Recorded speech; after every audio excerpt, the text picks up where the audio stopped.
Hello. The question is, A does half as much work as B in 3/4 of the time. If together they take 18 days to complete the work, how many days will B take to do it?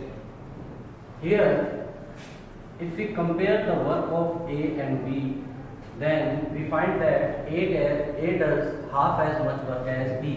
Means, if A does one work, then B does two work. And A takes 3/4 time as compared to B. Therefore, the ratio of A and B is 3:4. This is the time ratio for when A does half work and B does the complete work. When we compare A and B, firstly we will make the work of A and B equal.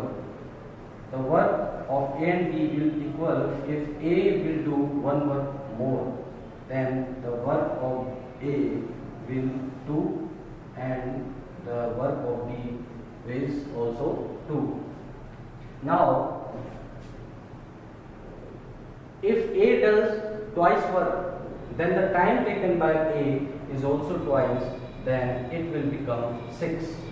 And if we compare the ratio of time of A and B, then it is 3:2. Now we will calculate the total work.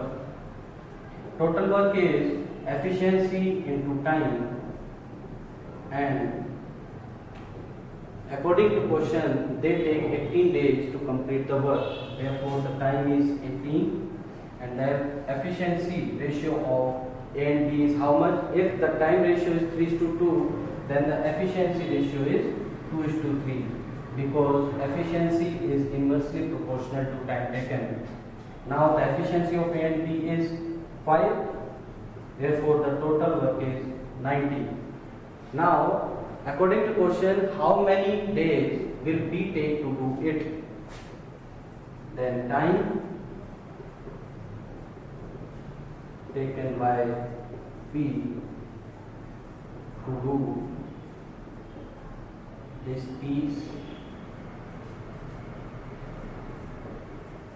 of work equals to, the work is 90 and the efficiency of B is 3.